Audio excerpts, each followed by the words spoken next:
RSS ಬ್ಯಾನ್ಗೆ ಕಾಂಗ್ರೆಸ್ನ ಕೂಗು. ಆರ್ಎಸ್ಎಸ್ನ ಮುಖ್ಯಸ್ಥ ಮೋಹನ್ ಭಾಗವತ್ರಿಂದ ತಿರುಗೇಟು. ಇದೇ ವಿಚಾರಕ್ಕೆ ಸಂಬಂಧಪಟ್ಟಂತೆ ಸಿಎಂ ಸಿದ್ದರಾಮಯ್ಯನವರು ಕೂಡ ಪ್ರತಿಕ್ರಿಯೆ ಕೊಟ್ಟಿದ್ದಾರೆ. ಮೋಹನ್ ಭಾಗವತ್ ತಿರುಗೇಟಿಗೆ ಸಿಎಂ ಸಿದ್ದರಾಮಯ್ಯನವರ ಮೊದಲ ಪ್ರತಿಕ್ರಿಯೆ. ನಾವು ಎಲ್ಲ ಸಂಘಟನೆಗಳು ಅಂತ ಹೇಳಿದ್ವಿ, ಕೇವಲ ಆರ್ಎಸ್ಎಸ್ ಅಂತ ನಾವು ಎಲ್ಲಿಯೂ ಕೂಡ ಹೇಳಿಲ್ಲ.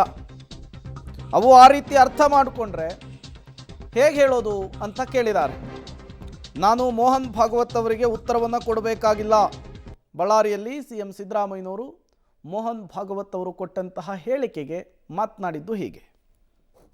ನಾವು ಹೇಳಿರೋದು RSS ಅಂತ ಹೇಳಿಲ್ಲ, ಎನಿ ಆರ್ಗನೈಸೇಷನ್ ಅವರು ಪರ್ಮಿಷನ್ ತಗೊಂಡು ಮಾಡಬೇಕು ಜಿಲ್ಲಾಧಿಕಾರಿಗಳ ಹತ್ರ ಅಂತ ಹೇಳಿದ್ದೀವಿ. ಅದನ್ನು ಬಿಟ್ಟರೆ RSS ಅಂತ ಸ್ಪೆಸಿಫಿಕ್ ಆಗಿ ಹೇಳಿಲ್ಲ. ಅವರು ಭಾವಿಸ್ಕೊಂಡಿದ್ದಾರೆ RSS ಅಂತ. ಎನಿ ಆರ್ಗನೈಸೇಷನ್ ಅಂದ್ರೇನು? ಎಲ್ಲ ಸಂಘ ಸಂಸ್ಥೆ.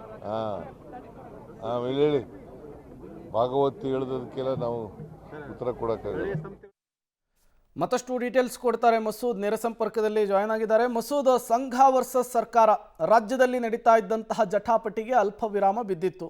ಈಗ ಮೋಹನ್ ಭಾಗವತ್ ಅವರು ತಿರುಗೇಟು ಕೊಟ್ಟಂತಹ ರೀತಿ, ಅದಕ್ಕೆ ಸಿಎಂ ಸಿದ್ದರಾಮಯ್ಯನವರು ರಿಯಾಕ್ಟ್ ಮಾಡಿದಂತಹ ರೀತಿಯನ್ನು ನೋಡ್ತಾ ಇದ್ರೆ ಈ ಜಟಾಪಟಿ ಮತ್ತಷ್ಟು ಜೋರಾಗುವಂತಹ ಮುನ್ಸೂಚನೆ ಸಿಗ್ತಾ ಇದೆಯಾ ಅಂತ?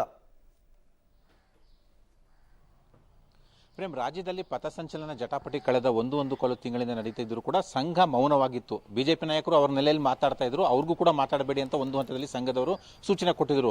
ಇಷ್ಟು ದಿನ ಮೌನವಾಗಿದ್ದಂತಹ ಸಂಘದವರು ಇವತ್ತು ಮಾತನಾಡಿದ್ದಾರೆ. ಮುಖ್ಯವಾಗಿ RSS ಮುಖ್ಯಸ್ಥ ಆಗಿರುವಂತಹ ಡಾಕ್ಟರ್ ಮೋಹನ್ ಭಾಗವತ್ ಅವರೇ ಇವತ್ತು ಕಾಂಗ್ರೆಸ್ನ ಪ್ರಶ್ನೆಗಳಿಗೆ, ಕಾಂಗ್ರೆಸ್ನ ಏನೆಲ್ಲ ಅನುಮಾನಗಳಿದಾವೆ ಎಲ್ಲಕ್ಕೂ ಕೂಡ ಒಂದು ರೀತಿಯಲ್ಲಿ ಟಕ್ಕರ್ ಕೊಟ್ಟಿದ್ದಾರೆ.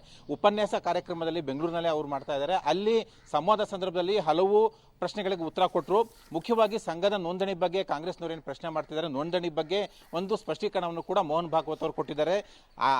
ಬ್ರಿಟಿಷರು ಇದ್ದಾಗ ಸಂಘ ಆರಂಭ ಆಯಿತು 1925ರಲ್ಲಿ. ಆ ಸಂದರ್ಭದಲ್ಲಿ ನೋಂದಣಿ ನಾವು ಯಾವ ರೀತಿ ಬ್ರಿಟಿಷರಿಂದ ಮಾಡಿಸ್ಕೊಳ್ಬೇಕಾಗಿತ್ತು, ನಮ್ಮ ಹೋರಾಟ ಬ್ರಿಟಿಷರ ವಿರುದ್ಧವೂ ಕೂಡ ಇತ್ತು. ಹಾಗಾಗಿ ಅವರಿಂದನೇ ನೋಂದಣಿ ಯಾವ ರೀತಿ ಮಾಡಿಸ್ಕೊಳ್ಬೇಕಾಗಿತ್ತು ಅನ್ನುವಂತಹ ಒಂದು ಸಮರ್ಥನೆಯನ್ನು ಕೂಡ ಕೊಟ್ಟರು. ಜೊತೆಗೆ ಸಂಘ ನೋಂದಣಿ ಆಗದಿದ್ರು ಕೂಡ ಅದು ಕಾನೂನಾತ್ಮಕವಾಗಿ ಕೆಲಸ ಮಾಡ್ಕೊಂಡು ಬರ್ತಾ ಇದೆ, ಸಂವಿಧಾನಬದ್ಧವಾಗಿ ಕೆಲಸ ಮಾಡ್ಕೊಂಡು ಬರ್ತಾ ಇದೆ, ತೆರಿಗೆ ಕೂಡ ಕಟ್ತಾ ಇದ್ದೀವಿ, ಜೊತೆಗೆ ಹಿಂದೂ ಧರ್ಮ ಕೂಡ ನೋಂದಣಿ ಆಗಿಲ್ಲ ಅನ್ನುವಂಥ ಸಮರ್ಥನೆಯನ್ನು ಕೂಡ ಕೊಟ್ಟಿದ್ದಾರೆ. ಕಾಂಗ್ರೆಸ್ ನಾಯಕರು ಏನೆಲ್ಲ ಪ್ರಶ್ನೆಗಳನ್ನು ಕೇಳಿದರೆ ಒಂದು ರೀತಿಯಲ್ಲಿ ಕೌಂಟರ್ ರೀತಿಯಲ್ಲಿ ಮೋಹನ್ ಭಾಗವತ್ ಅವರು ಕೊಟ್ಟಿದ್ದಾರೆ. ಜೊತೆಗೆ ಸಂಘ ಎಲ್ಲರನ್ನೂ ಕೂಡ ಒಪ್ಕೊಳ್ಳುತ್ತೆ. ಮುಖ್ಯವಾಗಿ ಸಮಾಜದ ಸಂಘಟನೆ, ಹಿಂದೂ ಧರ್ಮದ ಸಂಘಟನೆ ದೇಶ ಸೇವೆ ಮಾಡಬೇಕು. ಜೊತೆಗೆ ಹಿಂದೂ ಧರ್ಮ ಅಂತ ಒಪ್ಕೊಂಡು ಯಾರೇ ಬಂದರೂ ಕೂಡ ಸಂಘ ಸದಸ್ಯರನ್ನಾಗಿ ಮಾಡ್ಕೊಳ್ಳುತ್ತೆ.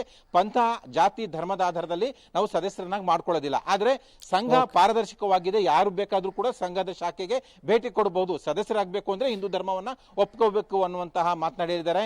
ಕಾಂಗ್ರೆಸ್ನ ಮುಖ್ಯವಾಗಿ ಪ್ರಿಯಾಂಕ್ ಖರ್ಗೆ ಅವರು ಏನೆಲ್ಲ ಪ್ರಶ್ನೆ ಕೇಳಿದ್ದಾರೆ ಆ ಮೂಲಕ ತಮ್ಮ ಇವತ್ತಿನ ಉಪನ್ಯಾಸ ಮೂಲಕ ಕೌಂಟರ್ ಅನ್ನು ಕೂಡ ಮೋಹನ್ ಭಾಗವತ್ ಅವರು ಕೊಟ್ಟಿದ್ದಾರೆ. ಒಟ್ಟಾರೆಯಾಗಿ ಪಥಸಂಚಲನ ಜಟಾಪಟಿಗೆ ಇವತ್ತು ಮೋಹನ್ ಭಾಗವತ್ ಅವರು ಮಾತಾಡುವ ಮೂಲಕ ಸಂಘದ ಉತ್ತರ ಇದು ಅನ್ನುವಂತಹ ತಿರುಗೇಟನ್ನು ಕೂಡ ಕೊಟ್ಟಿದ್ದಾರೆ. Prem, okay, thank you Masood ತಮ್ಮೆಲ್ಲ ಮಾಹಿತಿಗಾಗಿ.